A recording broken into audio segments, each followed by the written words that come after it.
there's an element of learning to trust myself and trust what I can do and be okay at the end of. That happened on that trip, that I don't think I would do any ultra running if I hadn't had some of those experiences. Amazing.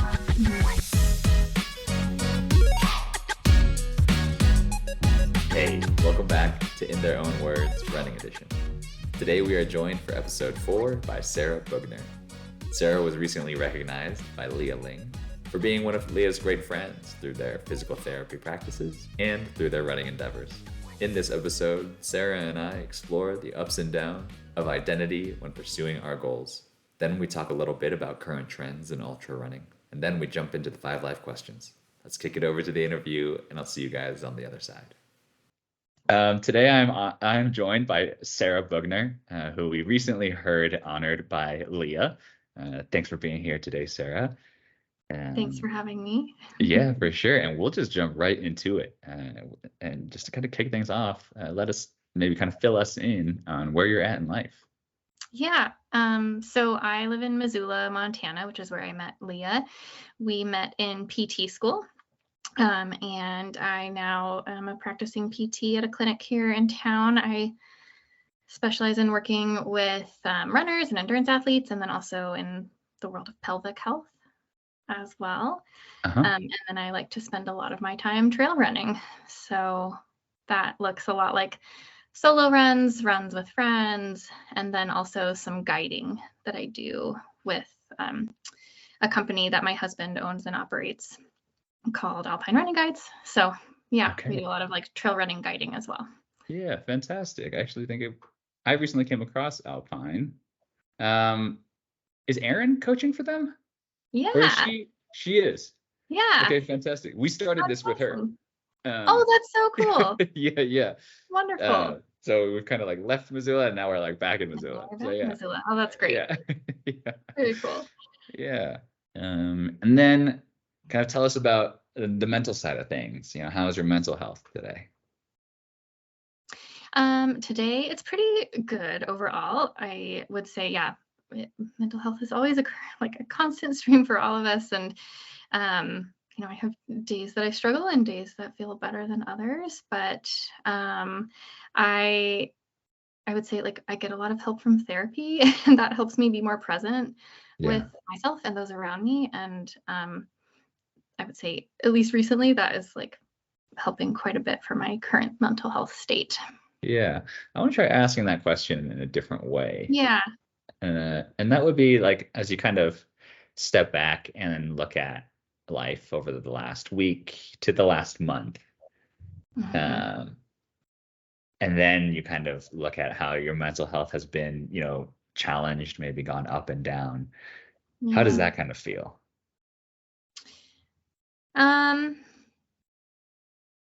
I guess feel free to direct me more if you have more of a certain type of detail that you're looking for, but go ahead. I was going to say that I definitely still fine tune questions.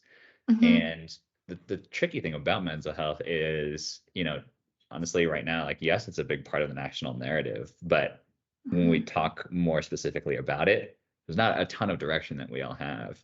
And so actually, as I asked the question this time to you, for whatever reason, I just thought, actually, what if I just kind of stretch it over time? How does that question feel differently? So take it wherever you want, really. I think it's just kind of thinking over the last week, it's kind of been like this. Over the last month, it's kind of been like this. Yeah. I mean, I think that's such a good, such an interesting point of how it does really morph. I would say probably over the last week it has been I felt stressed. It's been stressful. I got back from a trip and there's been a lot to organize and pick back up with. And so it feels like maybe what I'm doing in the current moment to address my mental health feels a little bit on the back burner because I'm just kind of trying to manage different puzzle pieces of life, not in a bad way, but I mean, I think interestingly, how it also ties in with running is that mental health has certainly been challenging for me throughout my life and like developing my identity in my early 20s and trying to figure out what I like to do and who I am and what I enjoy. And Yeah. um, running has been a really big part of that development for me, especially because I get to spend time outside, like in nature. Yeah. And that feels like it helps me reset pretty frequently. Yeah. So how that fits into the context of like the current moment, I'd Yeah. say in the current moment, there's like a little bit of chaos that I'm Yeah. managing, but then in the bigger picture, like the last month or a couple months, it's felt like overall pretty even. But that's coming from a context of like a lot of ebbs and flows over Yeah. the years. Yeah. Let's go ahead and just jump on our first tangent here. Mm-hmm. That is, as I looked up Sarah online, it was very clear that you spin a lot of plates. Yeah. Between physical therapy, guiding, coaching, and running for yourself. We haven't even talked about that. Yeah. Yeah, that already sounds like it's a lot to deal with on a day-to-day basis. And I don't know, I guess it's kind of refreshing to hear you just say like, yeah, and this week is especially, that's been challenging. Yeah. Yeah. Mm-hmm. I think that's always kind of like a constant theme of like, how do you do the things that you are excited and passionate about, but not have it be at a detriment to like your own like self, not necessarily just self-care, but like preservation of your identity and what keeps things feeling sustainable, Yeah. and not getting like lost in the to-do list that doesn't necessarily involve paying attention to you or Yeah. like the people immediately around you. Well said. Give me 1 second. I got to grab a couple of things there. Yeah. This is a tricky question. And you're allowed to pass. Shoot my way. No, it's good. Calm down. I guess I'm curious, you kind of talk when you say the tension of doing the things you're passionate about while still protecting your identity, is something that I'm honestly just experiencing now, at least between my career and like my passion. That is kind of just like relationship building communities. But I didn't know that in my young 20s, and I certainly didn't know that in my teens. I thought that the things you're passionate about, you would always have the energy for, Right. you know? And that like I think there's an assumption like those things are your identity, Yes. which is totally true to a certain extent, but it's not like always. Yes. You know, like there are Yes. so many external motivators for Yes. passion Yes. that may or may not align with like your internal work. Yeah, definitely. And do you feel like you have, like, are you hard on yourself when those times come and you recognize that it is hurting your identity? Like if I'm giving too much to something that doesn't feel like it's serving me. Yeah. Is that what you mean? Or like something Yeah. like that? Yeah. Um, to a certain extent, yeah. I would say that's like a pretty easy default mode for me. Yeah. I think I can like reason through and understand logically Yeah. the separation. Mm. But yeah, I think there's like an emotional, like either disappointment or sadness, or yeah, like maybe it manifests as being hard on myself. But Yeah. there's still like a desire to like quote unquote do it all. Yeah, for sure. And like somehow be like well rested and happy throughout it all. And I feel like that's maybe looking at like where I came from in my early 20s to where I am now in my mid 30s, understanding like the friction that happens within those things. And like in college, when people would tell me that I couldn't do it at all, I would get like legitimately mad at them because I was like, no, I can do it all. Like I will show you that I can do it all. And I had to learn that lesson like the hard way multiple times, and I'm probably still learning it. But yeah, I think there's like some continual learning that's happening around balance and reconciliation and learning how to like take care of myself too. Yeah.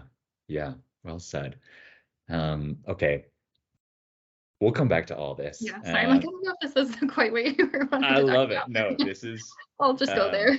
I think that I have a hard time remembering that, like, this whole intent is to get other people to be able to follow along easily, but I get so excited about people's stories that, like, I just want to go Yeah, and, like, yeah, learn about the things that come up. And so we're gonna get back on track here. sounds And good. when you kind of we went into all this kind of talking about how running has been a big part of your identity. So kind of start us off where, like, when you found running in life.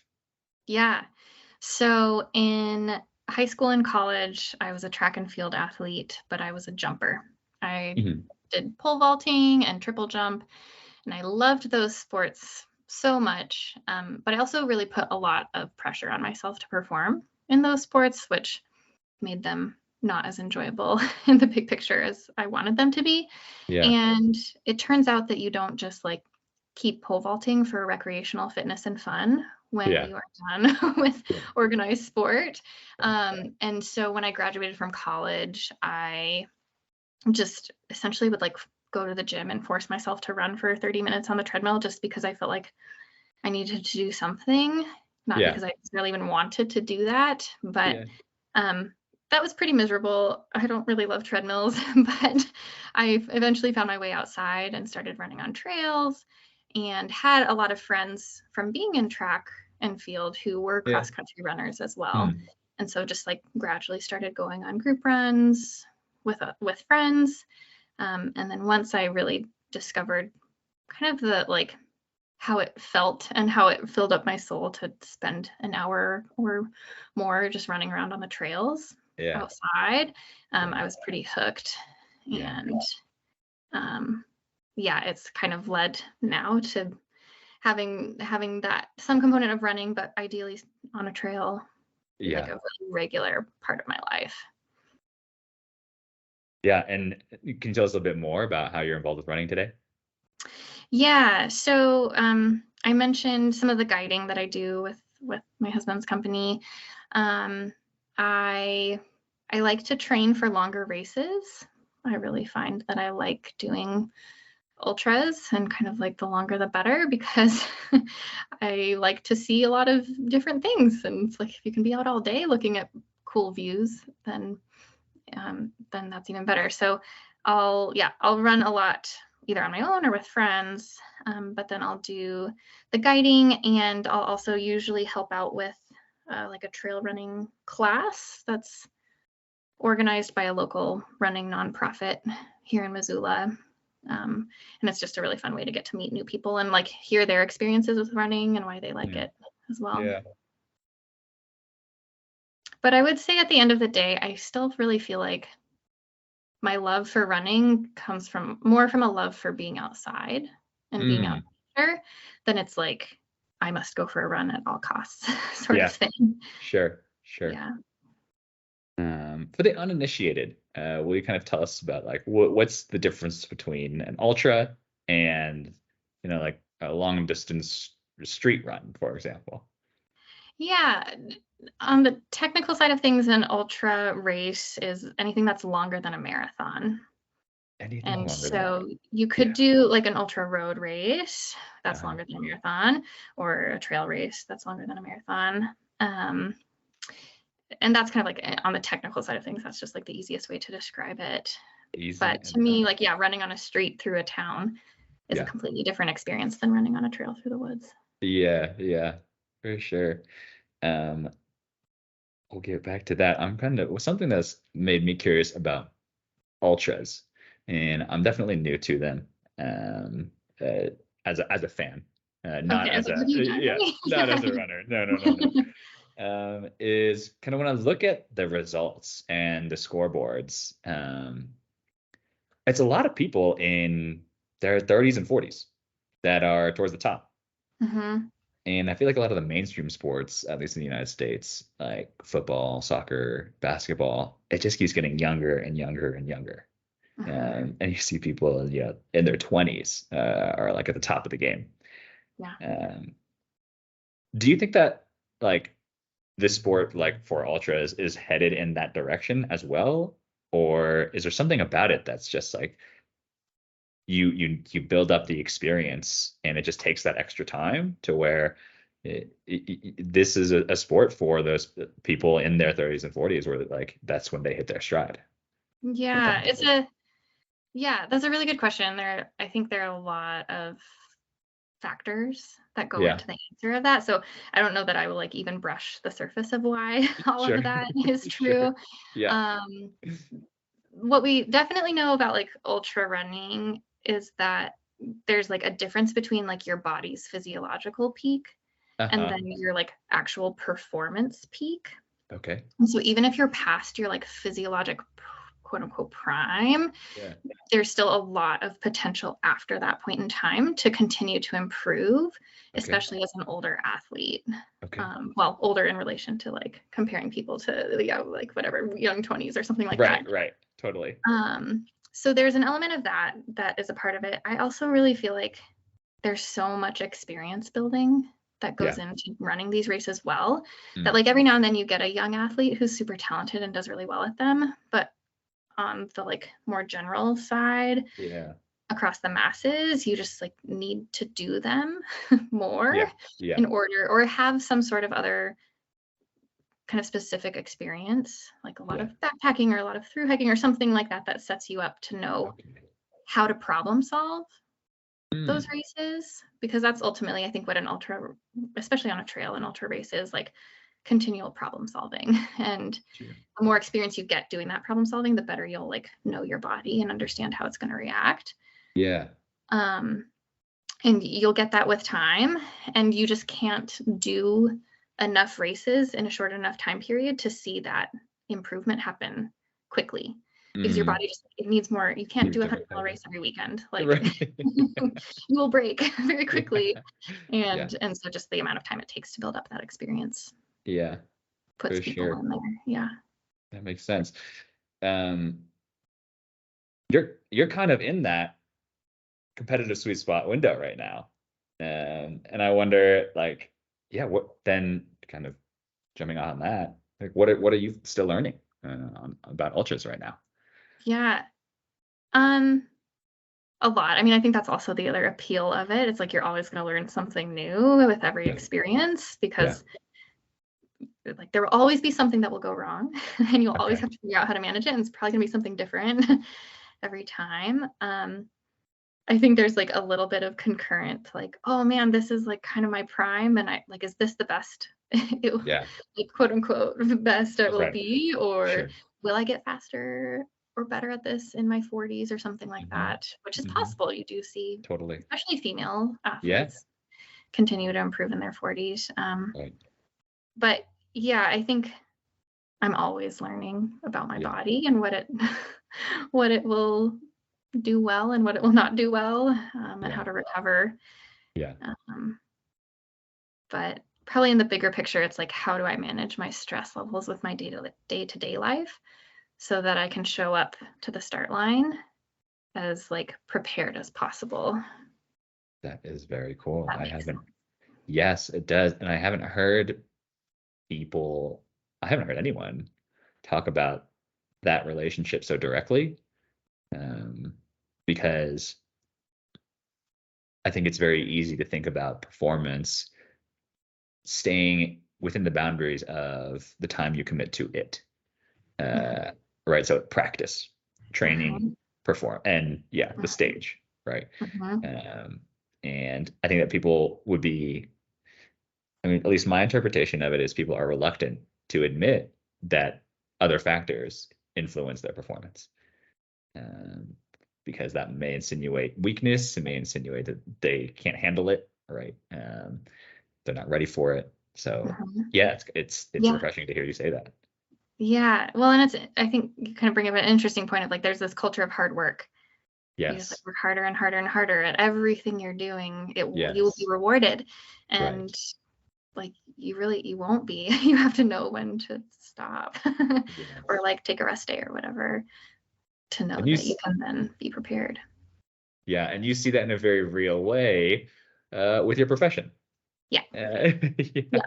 Yeah. So when people come in, how much of it, being, a runner yourself, how much of like your feedback and your expertise is, would you say, is like just helping them recover? And then how much of it is being preemptive, knowing that there are external factors and trying to teach them about those external factors? Um, Probably a lot of both. Uh-huh. Yeah, I guess at least in the way I'm interpreting that is that, yeah, I feel like not only because of my own personal experience, but then just like what we know about recovery and Yeah. performance, etc.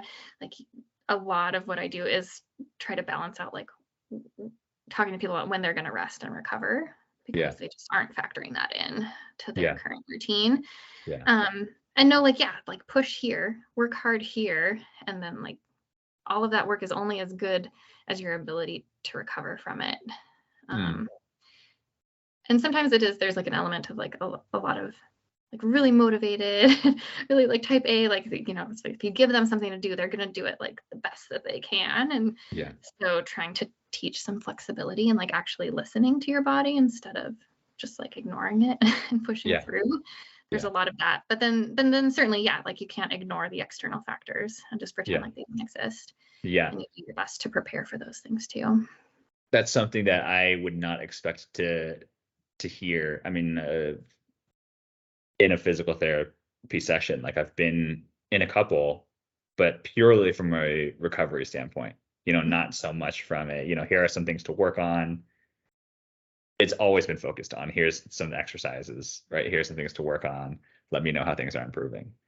And not so much teaching of, hey, here's, another way to think about how this is related to your actual profession.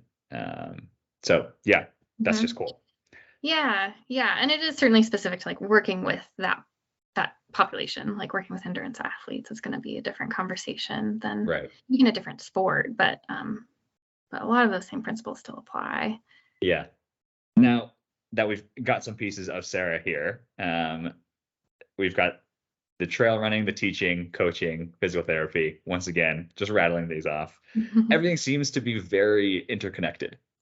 And you kind of hinted at this before, but I still want to ask you, um, if you had to take a stab at it, like what is it all centered around for you? I think there is some underlying ulterior motivation to maybe someday master how to take the best care of myself. And if I'm like immersed in that world, I will learn from other people and my own experiences, and like the science and the research, etc. Um, and I think there is just like some sort of hope of being able to just live life to the fullest, whatever that means in the moment.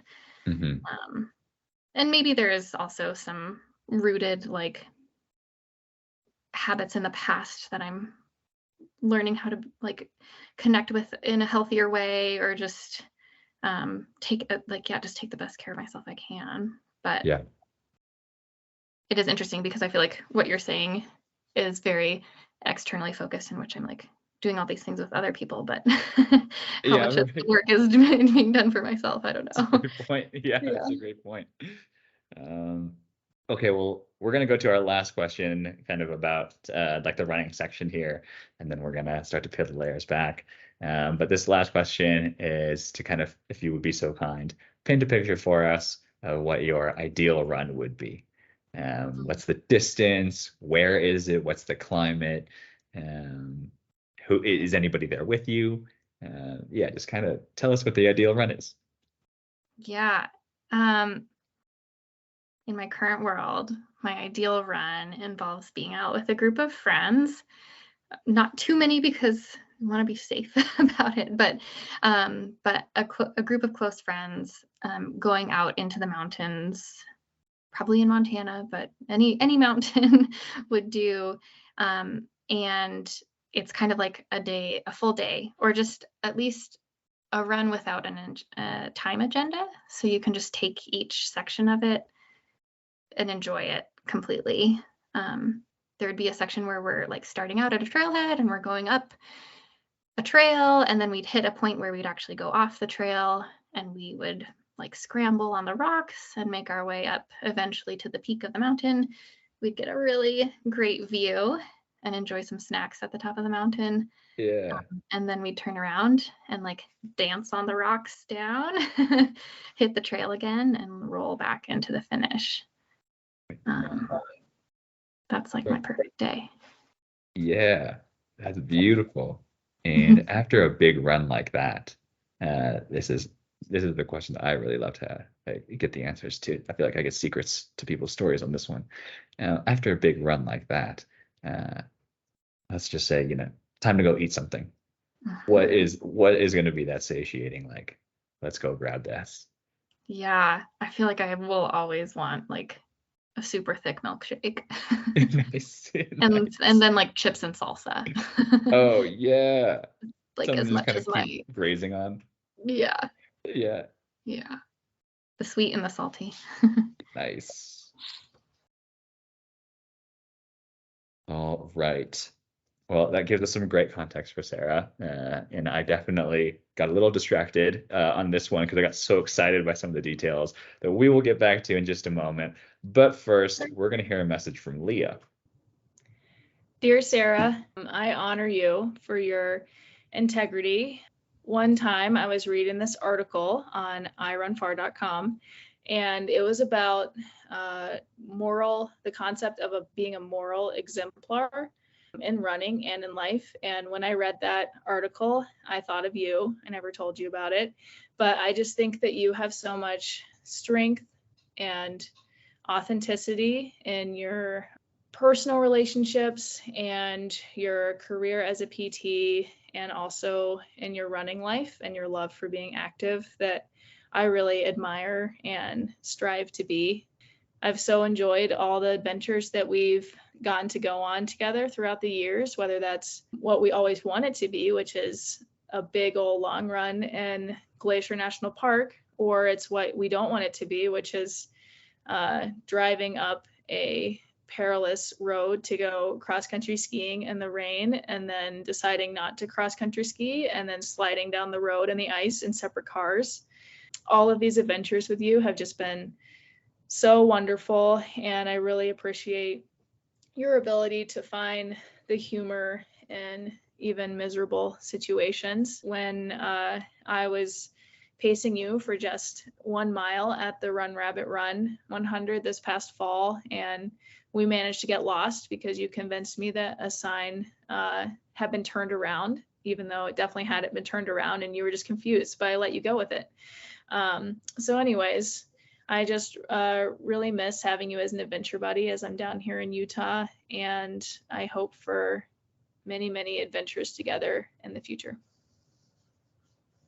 Still. Just share with us your reaction first, if you wouldn't mind.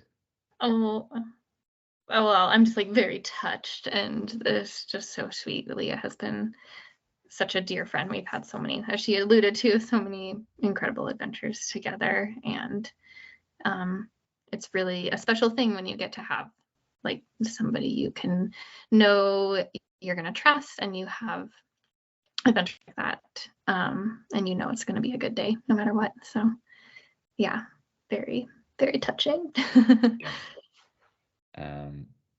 We heard Leah talk about, just right off the bat, integrity. How does that resonate with you?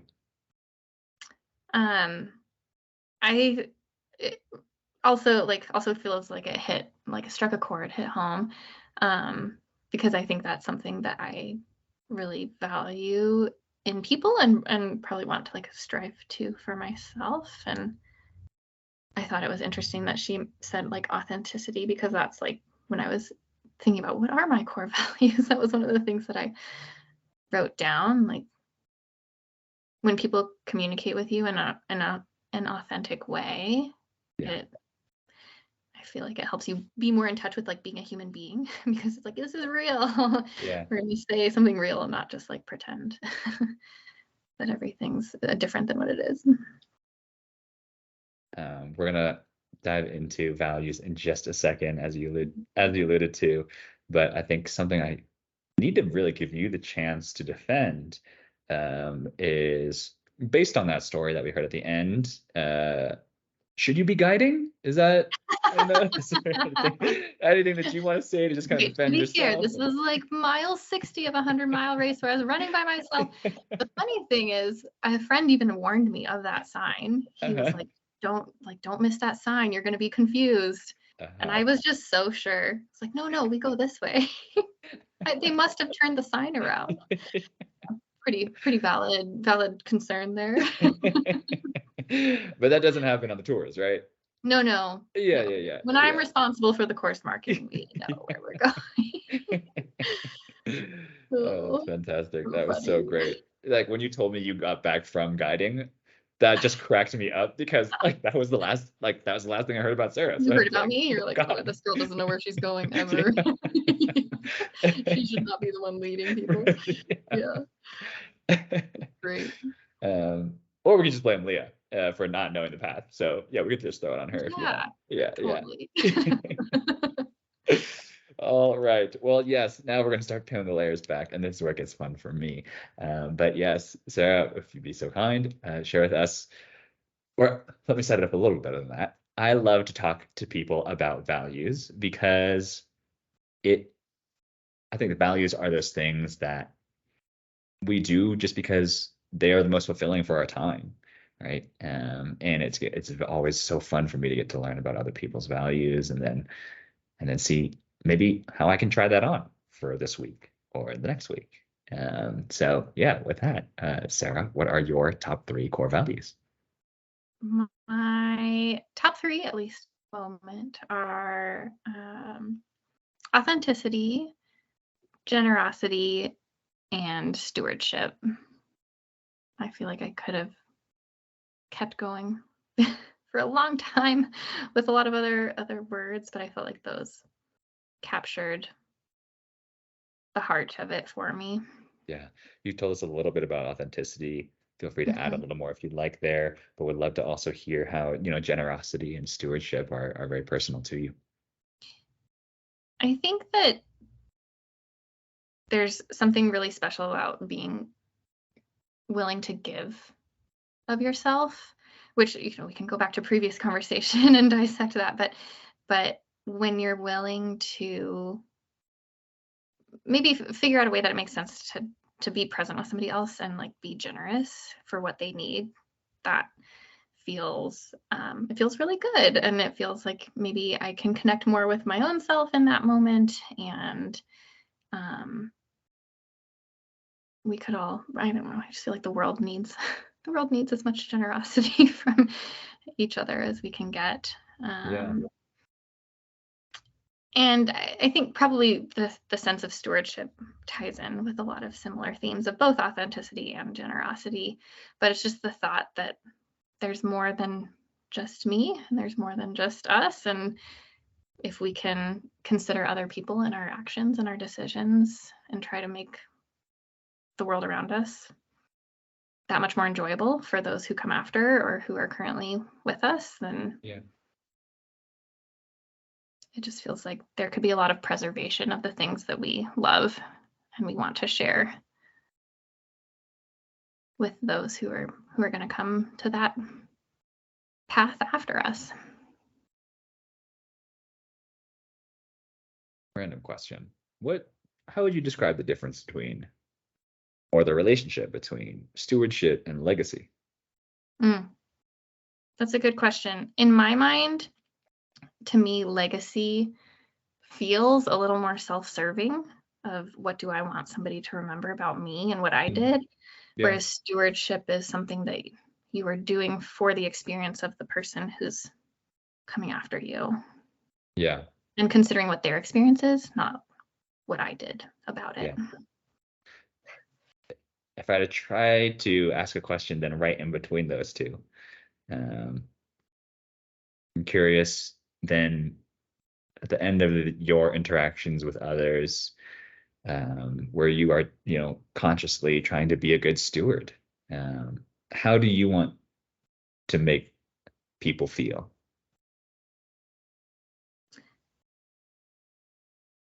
I want them to feel like they had an opportunity to be present and connected with themselves in a positive way and feel like they could experience the moment, whatever was around.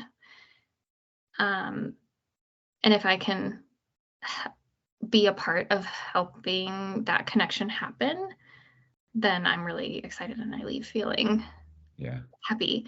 Yeah. But I don't know if I necessarily want them to feel like I was the reason. I want Yeah. them to have that for themselves. Sure. Beautifully said. An opportunity, like they had an opportunity to feel better connected to themselves.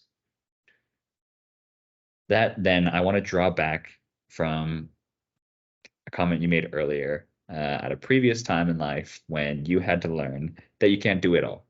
Mhm. When is there a point?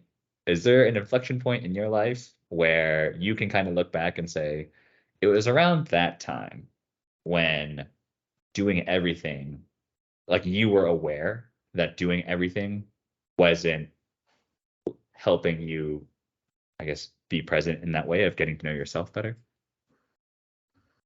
Uh, I think I've had, like I mentioned, I've had to learn that lesson in a lot of ways, Uh-huh. and I can pinpoint like certain moments where there were clear signals being thrown Uh-huh. my way. Like for example, because of that approach, I in college like just didn't sleep.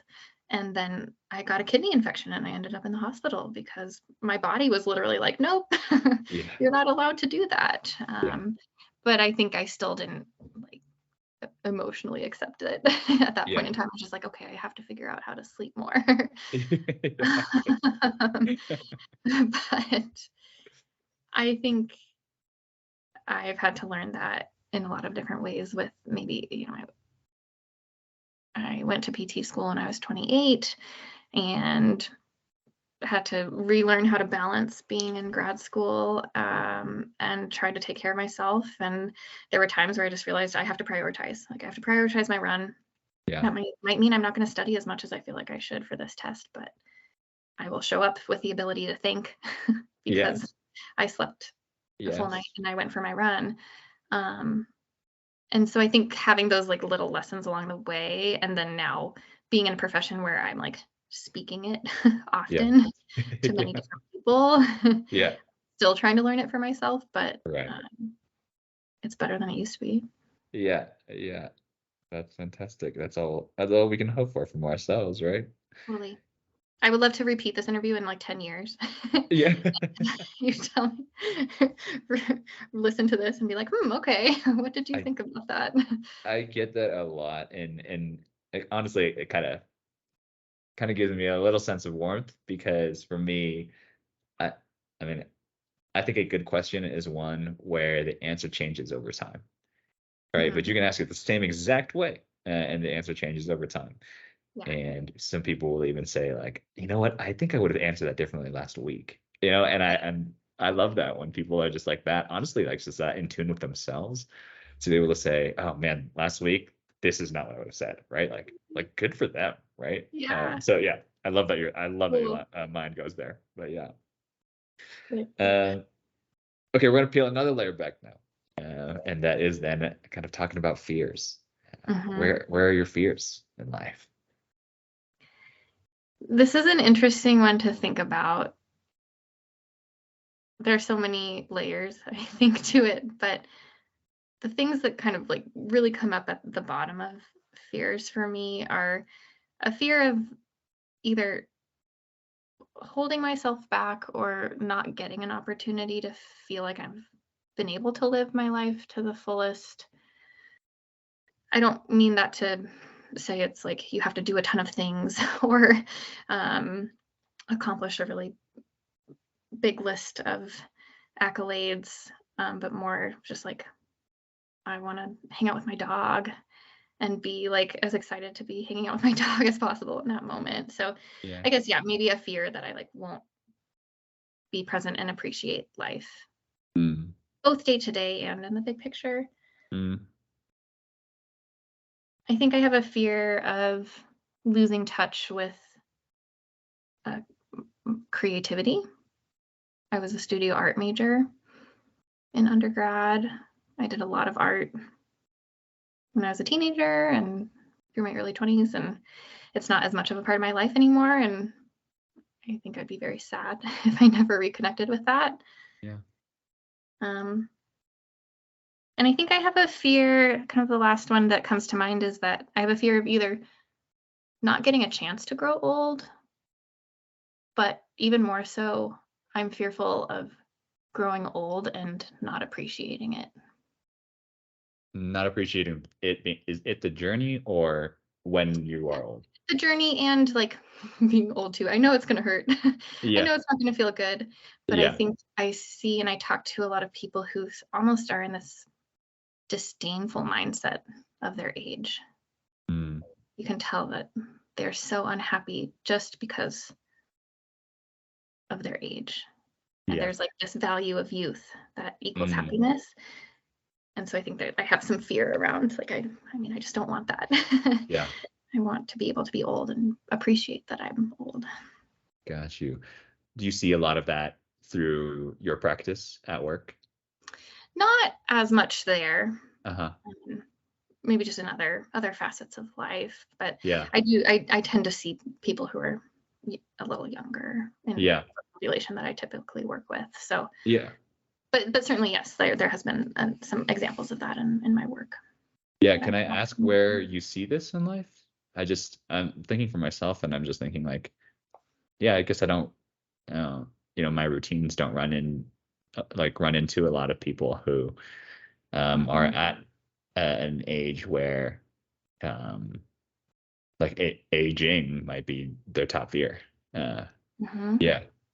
So I'm kind of curious mhm. where you see a lot of that.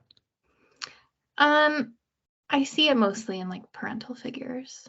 Mm, yeah, So I for sure. want to like preserve the integrity of those relationships, but at the same Yeah. time, it's like that's the biggest example Yeah. of it I Yep. see. Yep. Yep. Yeah. For sure. That is something that yes, others have echoed as well. Hmm. Um, I want to ask about a couple of these. That first one, it was the way you articulated it. You started off by saying holding myself back. Hmm.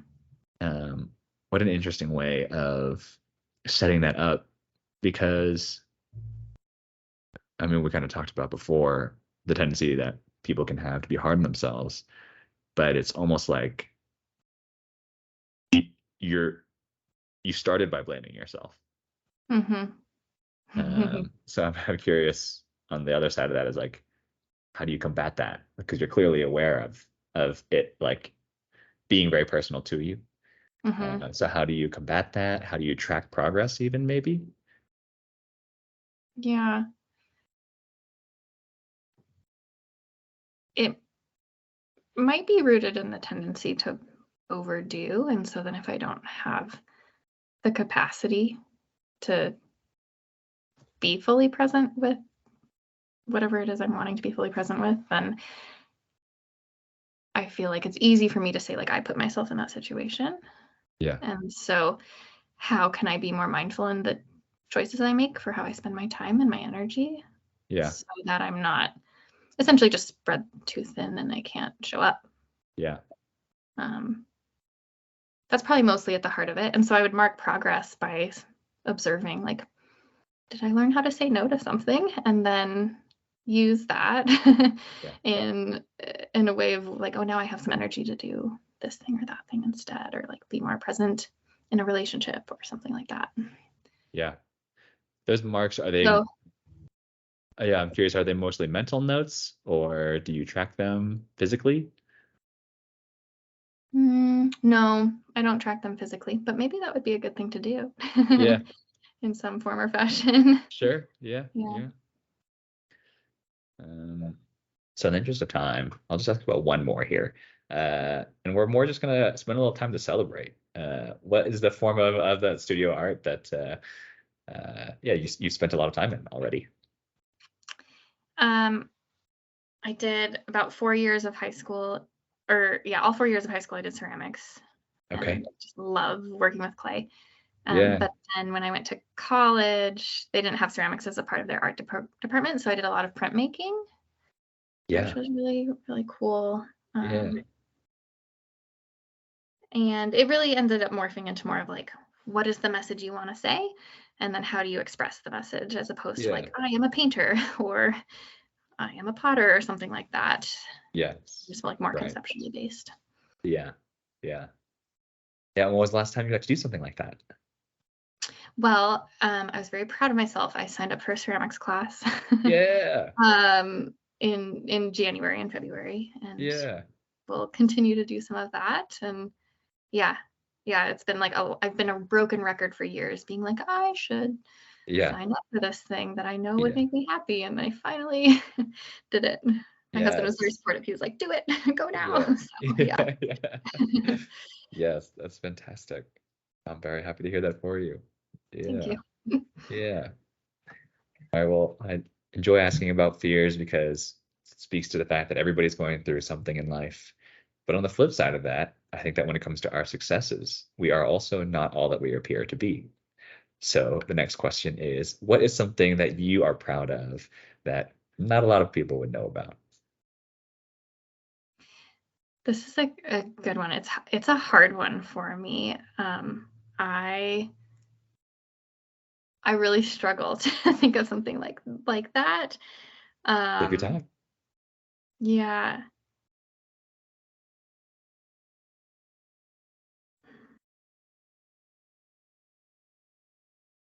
I think something I'm proud of, but I think it's known. But my husband and I, we hiked the Continental Divide Trail when we were younger. And there were like a lot of trials and tribulations to that, and we learned a lot about ourselves and each other.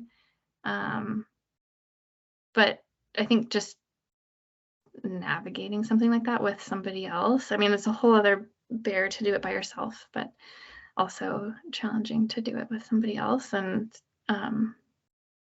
I feel like it had such like so many roots of finding my identity and like that connection with nature at the same time. So Yeah. I don't know if it's a secret, but I think maybe I don't talk about it as much in my daily life. And Yeah. I think even when I was in PT school, I like didn't really want people to know I had done that because I just didn't want them to be like, I didn't want it to be distracting to the conversation, I guess. But Okay. I don't know why. Yeah. Yeah. I wonder if you could just maybe pick something maybe on that journey that kind of stands out Hmm. that you're particularly proud of. Yeah. There's so many like experiences. It's hard to parse through them. Yeah. I don't know. Maybe it's not the best example of something to No, choose. it absolutely can be, and I think that Yeah. it's a tough question, and um, I think that as I have asked this question, the thing that I've learned is the the answers that like I just see kind of like fill people with pride are those moments where you use these words really well. It's like that sense of like self-discovery and identity Hmm.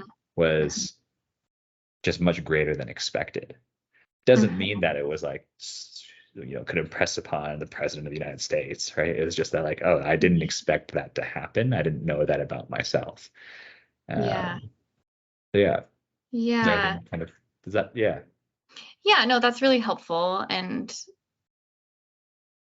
brings to mind some times on the trail where I think before we did that trip, I thought that there was a pretty low limit to what I could achieve physically. Not that it's only about what you can do with your body, but I think I had some like lacking, well, not lacking, but just lower mental fortitude for when things hurt. Like you're hiking up a steep hill with a heavy pack on, and Yeah. all you want to do is sit down. Yeah.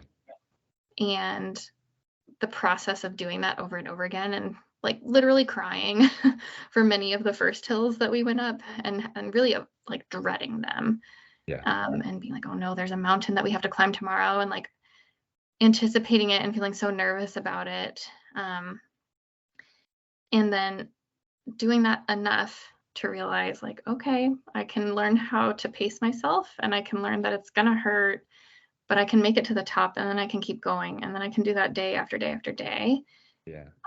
Gave me a lot of just sense of what is my capacity in that moment to push when I just want to stop.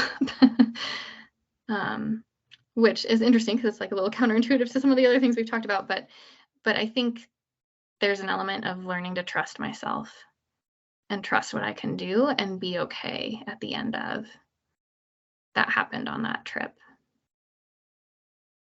that I don't think I would do any ultra running if I hadn't had some of those experiences.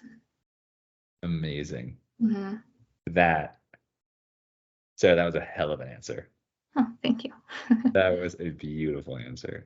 All right, well, we have gone through quite the journey talking about how we've gone to all parts of life. And now this is kind of your chance to kind of share some words of wisdom with us. You'd be so kind. Yeah. Things that come to mind for me with words of wisdom, I mean, there's all the things I've alluded to with like wanting to be more present with myself and more present with those around me, and having that be like an ultimate goal for my interactions. So I think there is a lot of that tied up into what I would give as words of wisdom, but I think within that, I would want people to be able to be present in nature, or whatever that is for you. It doesn't have to be like out in the woods or whatever, but just actually present in place and connect with it. And then I've always felt like a desire for myself and others to trust themselves in the big decisions and the little decisions that they make. I think when so many decisions are made around the potential for regret, it stalls us out. Yeah. And if you can just trust yourself to make the best decision in the moment for what you have in the present moment, then like you can't judge yourself or regret that decision down the road, because you were doing the best you could. And I feel like if we could like instill that, I have to remind myself of it frequently, but if we could instill that in people, just like trust yourself and know it's going to be okay. Yeah. One way or the other. But Great advice. Great advice. Right on. And that brings us then home to my favorite question. I get so excited every time I ask this question. And that question is, Sarah, what is the best compliment that somebody could give you?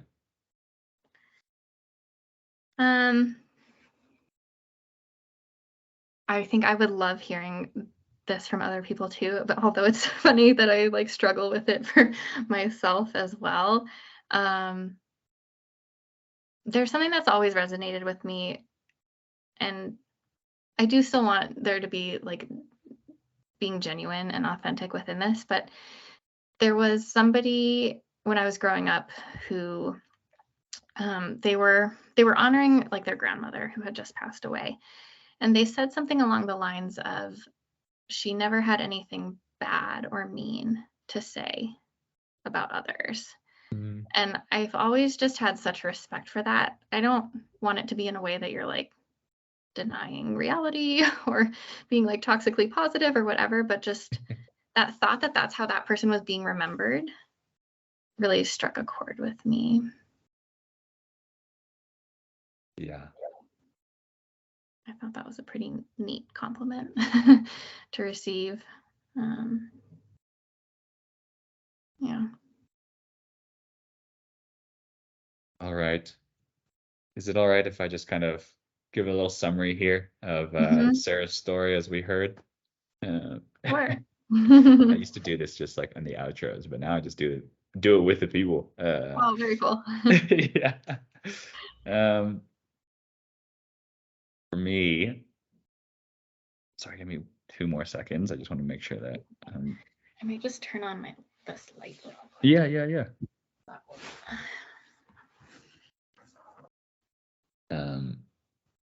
Yeah. First, again, thank you for sharing your story with us. We definitely peel back some tough layers, and practice vulnerability today. And that's what I hope we can just kind of give courage to others to do for themselves more regularly, more frequently. But yeah, today was a fascinating story, and I think that Leah, I'm going to refer back to what Leah said, because what stands out to me is your integrity. You talk about authenticity, generosity, and stewardship. And despite the fact that generosity and stewardship are for others, the way you talk about how you want to leave people feeling, and how you want others to get to feel more present, and not because of you or because of something you did. Yeah, it really speaks to just man, like how do I want to say this?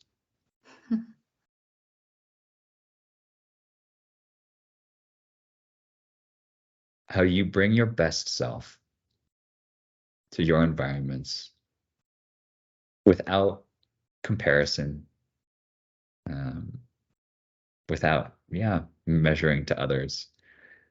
And then I get the sense that even to races, which we didn't even have time to talk about today, but as I making this assumption, because you did say that everything's kind of centered around how to best take care of yourself, that it's just one long journey of learning how to love yourself better. And a lot of us will say that, but even for me, for example, like my number one my number one value in life is loyalty. Mhm. But for me, I kind of need the affirmation of others to be able to just be like, right, like I'm being a good friend, right? I can't just I can't just convince myself of that, right? I kind of have to get check-ins with others. So yes, as much as it is in a pursuit to love myself, like I don't have that storyline of just being able to say that, like I'm I'm figuring out my strengths, and I'm figuring out how to apply them, and I'm using them for others, and I'm building and I'm growing. Um, but all the while, like I'm the master of my own heart and my own journey. And it's a beautiful thing that we get to hear how you describe it. So yeah, thank you, Sarah. Thank you. Thank you. Yeah. Yeah. Well, now we are at that time where you get to now honor somebody else. Do you know who you'd like to honor today? All right, so Sarah and I had to break, and now we're back at this final stage. And Sarah, we have arrived to where you now get to honor somebody else. Do you know who you'd like to honor today? I do. I'm very Awesome. excited to honor her. Thanks. Yeah, who is she, and will you tell us a little bit about her? Yeah, her name is Jess, and I met her when I first moved to Missoula. She was actually one of the people who hired me to be an aide at the hospital where she works as an occupational therapist, and we became quick friends, and we've remained friends over the years. But she's somebody who I think everybody has somebody like this in their life where they kind of lose touch, and you can go like a few months or even a while without talking, and then you see each other again, and it's just like right where you picked up back Yes. where you left off. So she's that person for me, and she's just got a really like lovely personality. So That is so great. And is she involved like in the running community today as well? Do yeah, you she run with is, her and as well? that's Yeah. kind of how that's a good question. That's how we probably became friends, was because we realized like, oh, we both like to run, and Yeah. she was kind of for a long time she was one of the people who would actually get up, at 5:30 and go run early in the morning in the dark, cold Missoula snow, and that is the main way that we get to continue to interact today, and just be able to share some miles on the trails and support each other in that way. So Yeah, that is so great. All right, well, you feel ready for it? yeah, I do. Okay. I do. Sounds good. When you see the camera, go for it.